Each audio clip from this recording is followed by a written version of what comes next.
Katikkiro Charles Peter Mayiga atuuse mu kifo w'alondera ku ssaawa 5 ez'okumakya ng'abadde ne mukyala we Margaret Mayiga.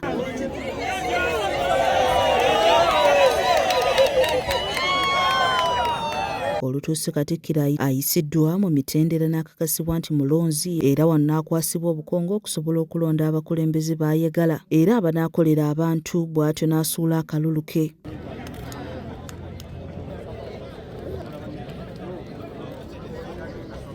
Olumaliriza okulonda, Katikkiro ayogeddeko eri bannamawulire n'alambula ku makulu g'okulonda era n'ategeeza nti omuntu yenna teyandisubiddwa kulonda. Naye okulonda kikulu kubanga bw'otalonda olinawo osinziira kukaayana ku bukulembeze obubeerawo. Bw'olonda omuntu bw'atakola bulungi olina eddembe omugamba nti gwe nalonda lwaki okola bw'oti. Ate ne bw'obanga oyo ayiseemu si gwe walonda olina w'osinziira okugamba nti singa wali otambulira mu nkola eno ebintu byandibadde birungi. Ne bwe buba obukulembeze obw'oku ntikko obwa pulezidenti ne bwe buba obukiise mu paalamenti, omukiise owa bulijjo n'omukiise ow'abakyala. Kale okulonda kintu kikulu. Katikkiro asabye bannayuganda baleme okwawukana olw'ebyokulonda era n'ategeeza nti guno gulinga muzannyo nga walina okubaawo awangula n'awangulwa kuba abawanguzi tebasobola kubeera babiri. Bwe tulonda omuntu akubye akalulu yeetegekera ebintu bibiri. Yeetegekera okujaganya nga gw'alonze ayiseemu, yeetegekera n'okwennyikira gw'alonze bw'atayitamu. Tosobola kulonda nga buli lw'olonda gw'olonze yawangula. Giringa mizannyo, wabaawo awangula n'awangulwa.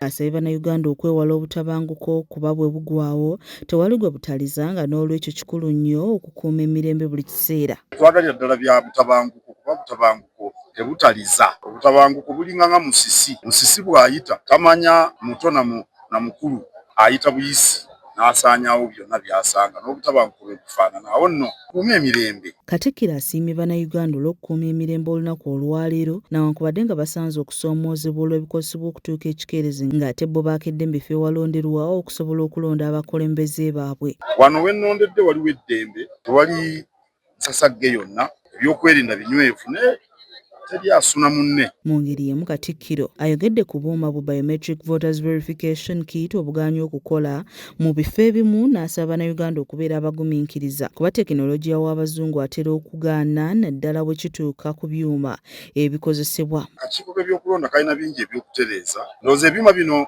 ebya tekinologiya byajja kikeerezi okwegezaamu kwayo ekiseera tekimala. Naye ate tekinologiya oluusi bw'abeera fe abakozesa ebyuma bikalimagezi kompyuta, waliwo olwogenda ku kompyuta n'egaana. N'ab'amasimu gano gaseereza, essimu seereza eyinza okuyiika n'ebintu byonna ebirimu ne bisaanuuka.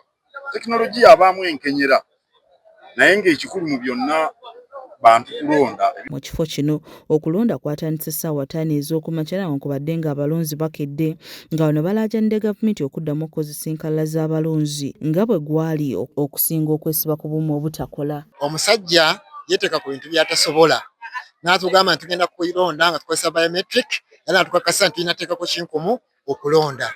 Okukakasa nti wano ku police station ey'Ebbanda tetwalayo kantu konna ke bayita biometric kubanga abalala batugamba nti bwatuuseeyo ne bugaana kukola.